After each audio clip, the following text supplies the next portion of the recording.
भानगढ़ राज्य के राजकुमार एक दिन अपने मंत्री के साथ जंगल की ओर शिकार खेलने के लिए गए। वो चलते चलते एक घने जंगल में पहुंच गए और वहां पर उनकी नजर एक हिरन पर पड़ी। वो हिरन दिखने में बहुत ही ज्यादा सुंदर था। अब तो राजकुमार का मन हुआ कि इस हिरन का शिकार किया जाए। राजकुमार चलते चलते उस हिरन के पीछे जाने लगे। वो हिरन घने जंगल की ओर जाने लगी और राजकुमार भी अपना तीर और अपना घोड़ा लेकर उस हिरन के पीछे भागने लगे। वो हिरन जैसे उस घने जंगल में कहीं पर लुप्त हो गई और राजकुमार भी अब हिरन के पीछे आते आते अपने साथी से बहुत दूर आ गए थे और राजकुमार अब उस घने जंगल में गुम हो गए थे। राजकुमार को उस घने जंगल में हिरन को ढूंढते हुए काफी समय बीत गया था, लेकिन उसे वो हिरन कहीं पर भी दिखाई नहीं दिया। वो हिरन कहीं पर उसकी आंखों से ओझल हो गया था। अब राजकुमार पूरा दिन घूमते घूमते बहुत थक गया था। उसने जब आसपास घने जंगल को देखा तो उसे इस बात का एहसास हुआ कि अब वो अपने मंत्री से बिछड़ गया है। ना जाने वो कितनी दूर आ गया है। पूरा दिन जंगल में घूमने के कारण अब राजकुमार को प्यास लगने लगी थी और वो कहीं पर पानी ढूंढने लगा। आसपास घूमते हुए उसे एक नदी दिखाई दी। जब राजकुमार ने उस नदी को देखा तो वो बड़ा खुश हो गया और सोचने लगा, चलो अब मेरी प्यास तो बुझ ही जाएगी। जब वो उस नदी के पास आया तो उसने सोचा, क्यों ना मैं थोड़ा सा पानी मेरे घोड़े को भी पिला दूं। जैसे ही राजकुमार ने अपने घोड़े को पानी पिलाने के लिए उसे नदी के पास खड़ा किया, उसी समय उस नदी से एक बहुत ही खतरनाक मगरमच्छ निकला और उसने पानी पीते हुए घोड़े को नदी में खींच लिया। राजकुमार अपने घोड़े को बचा पाता इससे पहले ही वो मगरमच्छ उसे झट से खींचकर नदी के अंदर ले गया और देखते ही देखते राजकुमार का घोड़ा कहीं पर पानी में ही गुम हो गया। ये सब देखकर राजकुमार बहुत ही ज्यादा घबरा गया। घबराते हुए वो कहने लगा, हे भगवान, अब तो मेरा घोड़ा इस मगरमच्छ ने खा लिया और मैं यहाँ पर एक घने जंगल में फंस गया हूँ। अब मैं अपने राजमहल कैसे जा पाऊंगा और मुझे तो बहुत प्यास भी लगी थी। अब मैं ना पानी पी सकता हूँ क्योंकि क्या पता वो मगरमच्छ मुझे भी नदी में खींचकर मार डाले। राजकुमार अब वहां से घबराते हुए दूसरी ओर जाने लगा। चलते चलते अब उसे थोड़ी ही देर हुई थी कि वो बुरे तरीके से थक गया था। अब राजकुमार से और चला नहीं जा रहा था और वो सोचने लगा कि अब मुझसे एक भी कदम और चला नहीं जाएगा। मैं कहीं पर जाकर विश्राम कर लेता हूँ। लेकिन उसे इस बात का भी बहुत डर था कि ये जंगल अब सुरक्षित नहीं है, क्योंकि इस जंगल में मेरा घोड़ा भी मुझसे छिन गया और क्या पता कहीं से कोई शेर आकर मुझ पर भी हमला ना कर दे। वो ये सब सोचने लगा। ये सब सोचते सोचते राजकुमार आगे चल ही रहा था कि उसे थोड़ी देर बाद ही एक पेड़ के नीचे एक व्यक्ति बैठा हुआ दिखाई दिया। राजकुमार ने देखा कि एक व्यक्ति पेड़ के नीचे बैठा हुआ है और उसके पास एक पोटली भी है। उस व्यक्ति को देखकर राजकुमार को थोड़ी खुशी हुई और वो चलते चलते उसके पास पहुंचा। पास पहुंचकर राजकुमार को लगा कि ये व्यक्ति कोई पंडित है। राजकुमार अब उस पंडित के पास जाकर बोला, अरे भाई, मुझे प्यास बहुत लगी है। क्या तुम्हारे पास थोड़ा पानी है जो तुम मुझे पीने के लिए दे सकते हो? जब राजकुमार ने ये बोला तो वो बैठा व्यक्ति कहने लगा, अरे भाई, पानी ही क्यों, मेरे पास तो खाने के लिए भी कुछ है। आओ, तुम कुछ खा भी लो। मेरे पास बहुत सारी रोटियां हैं, हम दोनों बैठकर इन्हें खाएंगे। राजकुमार ने जब पंडित जी की ये बात सुनी तो उनको बहुत तसल्ली हुई। राजकुमार ने बैठकर पहले तो पानी पिया और उसके बाद उसने 2 रोटियां खाई। रोटी खाकर और पानी पीकर राजकुमार को अब थोड़ा ठीक लग रहा था। उसके बाद राजकुमार बैठकर उस व्यक्ति से बातें करने लगा। बैठकर राजकुमार अब उस व्यक्ति से पूछने लगे, अरे भाई, तुम कौन हो और कहाँ से आए हो? तो व्यक्ति बताने लगा, मैं एक ब्राह्मण हूँ और मैं हस्तिनापुर से आया हूँ और हर रोज मैं इस जंगल में आता हूँ। यहाँ से कुछ सूखी लकड़ियाँ काट कर ले जाता हूँ और उसके बाद उन्हें बेचकर अपने परिवार का गुजारा करता हूँ। मेरे परिवार में मेरी 2 बेटियाँ, 1 बेटा और मेरी पत्नी है। मेरे परिवार में कमाने वाला सिर्फ मैं ही हूँ। शाम को लकड़ियाँ बेचकर जो भी पैसा मिलता है उसे ले जाकर मैं अपने परिवार के लिए जरूरी वस्तुएं खरीदता हूँ और ऐसे मेरा गुजारा चलता है। लेकिन भाई, तुम कौन हो और इस घने जंगल में ऐसे क्यों घूम रहे हो? तो राजकुमार कहने लगा, मैं भानगढ़ का राजकुमार हूँ। इस घने जंगल में मैं शिकार करने के लिए आया था और मेरे साथ मेरे मंत्री जी भी आए थे। लेकिन मुझे एक हिरन दिखाई दिया और मैं उसके पीछे पीछे घने जंगल में गुम हो गया और मंत्री जी भी ना जाने अब कहाँ पर हैं। और मुझे प्यास लगी तो मैं एक नदी के किनारे चला गया। वहाँ पर मैं अपने घोड़े को पानी पिलाने लगा, लेकिन एक मगरमच्छ ने उस नदी में से मेरे घोड़े को खींच लिया और वो मेरे घोड़े को खा गया। डर के मारे मैंने वहाँ पर पानी नहीं पिया और चलते चलते यहाँ पर पहुँच गया। राजकुमार की बातें सुनकर पंडित जी भी अफसोस करने लगे और दोनों आपस में खूब बातें करने लगे। बातें करते करते पंडित जी की नजर एक पास में ही बैठे कौवे पर पड़ी। उनके पास ही एक गड्ढे में पानी भरा हुआ था और उसके पास रखे पत्थर पर एक काले रंग का कौवा बैठा था और वो कौवा बार बार अपनी चोंच पत्थर पर रगड़ रहा था। वो बार बार अपनी चोंच पत्थर पर रगड़ता और फिर उसे उस पानी में डाल देता। उस कौवे को बार बार ऐसा करते हुए पंडित जी देखकर हंसने लगे और बोले, रगड़ रगड़ घसता और कभी लगाता पानी। कालिया, तेरे मन की बात अब मैंने है जानी। पंडित जी की ये बात सुनकर राजकुमार बोले, अरे वाह पंडित जी, आपने तो एक बहुत ही सुंदर पंक्ति बना दी। इस काले रंग के कौवे को देखकर और कुछ ही समय में आप इतनी सुंदर पंक्ति बना सकते हो, मुझे तो ये सुनकर यकीन ही नहीं हो रहा। तो इस पर पंडित जी बोले, मैं किसी को भी देखकर कोई भी पंक्ति बना सकता हूँ राजकुमार।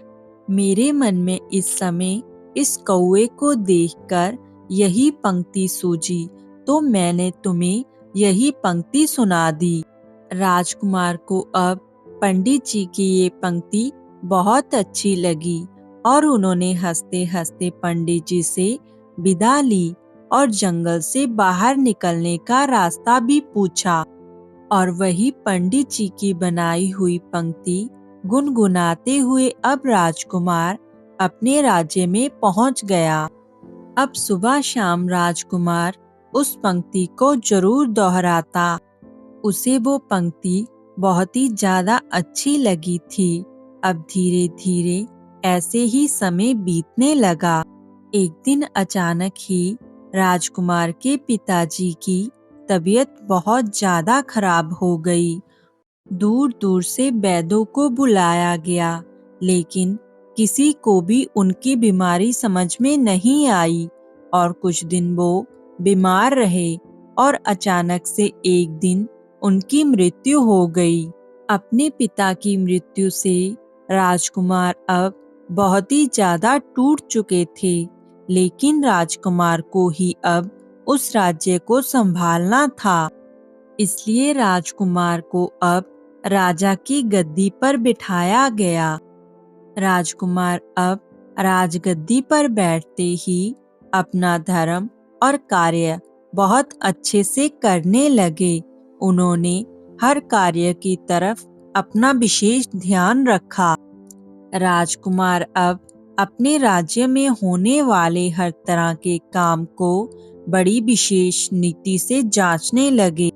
लेकिन राजकुमार की ये बातें उनके सेनापति और कुछ साथियों को बिल्कुल भी अच्छी नहीं लगी, क्योंकि वो तो राज्य के कामों में बहुत ही ज्यादा घोटाला करते थे और राजा को बेवकूफ बनाकर उन्होंने कई प्रकार की नीतियों को अंजाम दिया था और वो अपने राज्य की सूचनाएं जाकर विरोधी राज्य के राजा को देते थे और बदले में उनसे खूब सारा धन लेते थे। लेकिन जब से राजकुमार राजा बने थे तो वो हर प्रकार की नीतियों पर नजर रखते थे, जिसके कारण मंत्री और मंत्री के अन्य साथी कुछ भी नहीं कर पा रहे थे। वो राजकुमार से बहुत दुखी थे। एक दिन मंत्री जी ने राजा से तंग आकर एक षड्यंत्र रचा। मंत्री जी और उसके साथी कहने लगे, अब तो हमें राजकुमार को किसी भी तरीके से मौत के घाट उतारना ही होगा, वरना हमारा किसी प्रकार का भी कार्य कभी सफल नहीं हो पाएगा। वो कहने लगे, जब बड़े राजा थे तब हम आसानी से अपना काम कर देते थे, लेकिन ये अपने पिताजी की तरह नादान नहीं है। ये बहुत होशियार राजा है और हमें इसका कुछ न कुछ करना ही होगा। ये तो बड़ा ही चतुर राजा है और इसे अपने रास्ते से हमेशा हमेशा के लिए हटाने में ही फायदा है। मंत्री जी और उनके साथियों ने एक योजना बनाई और वो चलकर नाई के घर पर गए। जो नाई हर रोज राजा की हजामत करने के लिए राजमहल में आया करता था और वो नाई के घर पर जाकर बोले। वो नाई से कहने लगे, तुम्हें राजा की हत्या करनी होगी और राजा की गर्दन धड़ से अलग करनी होगी। तुम्हारे लिए ये कार्य करना कोई भी मुश्किल काम नहीं है और इसके बदले तुम्हें खूब सारा धन मिलेगा। जितना तुम चाहोगे उतना धन हम तुम्हें देंगे। मंत्री जी की बात सुनकर पहले तो नाई डर गया और डर के मारे उसने ये कार्य करने से मना कर दिया, लेकिन मंत्री जी ने उसे खूब सारे धन का लालच दिया और लालच के मारे नाई ये काम करने के लिए मान गया, क्योंकि ये उसके लिए बिल्कुल भी मुश्किल नहीं था। नाई अपने चक्कू की तेज धार के साथ राजा की हजामत करेगा तो उसी चक्कू को राजा की गर्दन पर रखकर 1 मिनट में ही पत्थर से अलग कर सकता था। इसलिए अब नाई राजमहल में जाता है। राजा ने अपने गुप्तचर इधर उधर राज्य में छोड़े हुए थे, क्योंकि राजा इस बात का पता लगाना चाहता था कि राज्य में इतना घोटाला कौन कर रहा है, कौन अपने राज्य की सूचना विरोधी राज्य को जाकर देता है। नाई अब राजमहल में पहुंच गया था।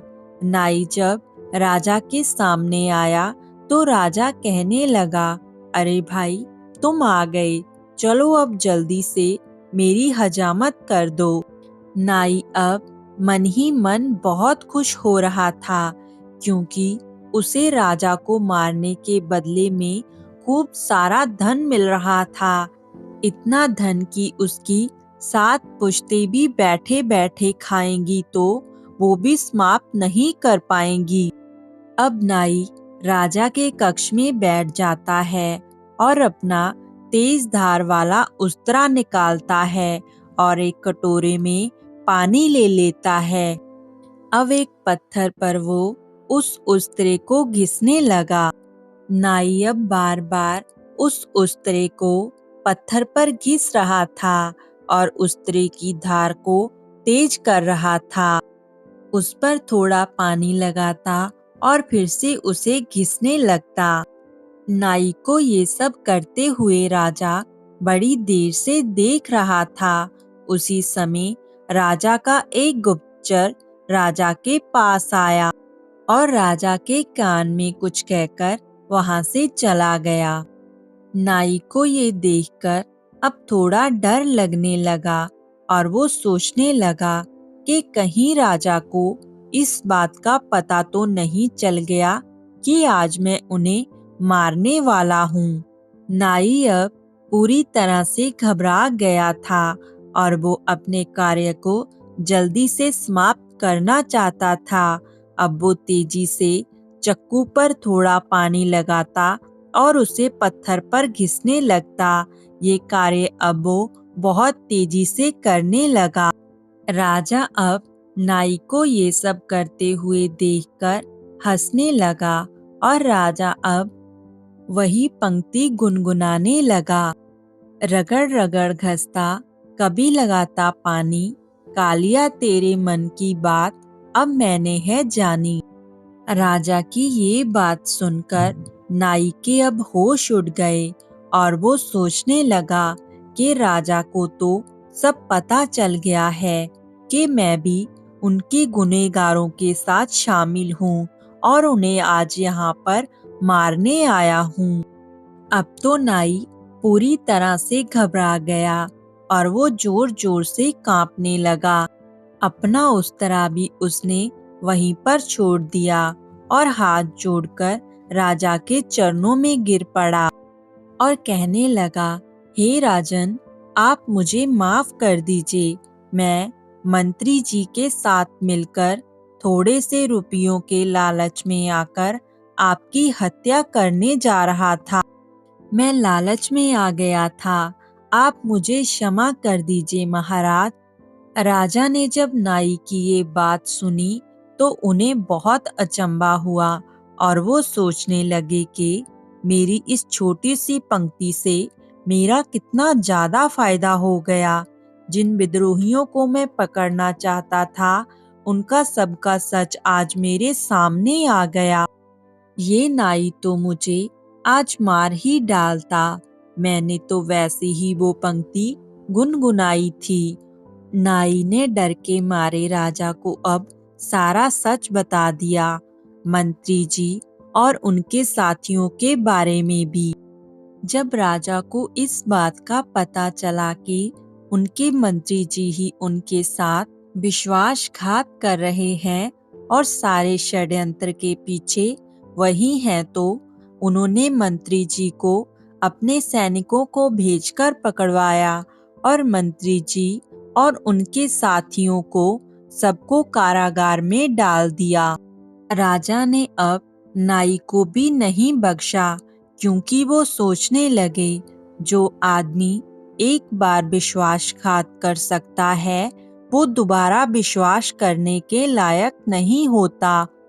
राजा ने अब नाई को भी नाई के साथियों के साथ ही कारागार में डाल दिया और राजा के मन में अब ये ख्याल आया कि जिस पंडित ने मुझे ये पंक्ति बताई थी और जिसकी पंक्ति के कारण आज मेरी जान बची है और सारे राजद्रोहियों को भी पकड़वाया है, मुझे उस पंडित जी का शुक्रिया जरूर अदा करना चाहिए। राजा अब अपनी सवारी लेकर पंडित जी के गांव में पहुंचा और उनके घर पर जाकर उनका धन्यवाद किया। पंडित जी राजा को देखकर बहुत खुश हुए और उनसे कहने लगे, राजा साहब, आप यहाँ पर कैसे? मुझे कह दिया होता मैं वहाँ पर आ जाता। राजा पंडित जी को कहने लगा कि तुम्हारी उस पंक्ति के कारण आज मैं तुम्हारे सामने जिंदा खड़ा हूँ। पंडित जी, अगर आप उस दिन मुझे ना मिलते और वो पंक्ति मुझे ना सुनाते तो शायद आज मैं इस दुनिया में नहीं होता और मेरा सारा राज्य मेरे दुश्मनों के हवाले हो गया होता। पंडित जी को राजा की ये बात सुनकर बहुत खुशी हुई और राजा पंडित जी से कहने लगे, पंडित जी, क्या आप मेरे साथ मेरे राजमहल चलेंगे? क्योंकि मेरे राज्य को आपकी बहुत जरूरत है। पंडित जी कहने लगे, आपको जब भी मेरी जरूरत पड़े मैं आ सकता हूँ, लेकिन मैं अपने परिवार और अपनी जन्मभूमि को छोड़कर कहीं पर भी नहीं जा सकता। मैं मरते दम तक अपनी जन्मभूमि में ही रहना चाहता हूँ, लेकिन जब भी आपको मेरी आवश्यकता पड़े तो आप मुझे अपने राजमहल में बुला सकते हैं। राजा को पंडित जी की ये बात बहुत अच्छी लगी। अब राजा ने पंडित जी को खूब सारा धन दिया, जिससे कि पंडित जी अपने परिवार का गुजारा अच्छे से कर सकें और राजा ने अब पंडित जी से विदा ली और अपने राजमहल को लौट गए।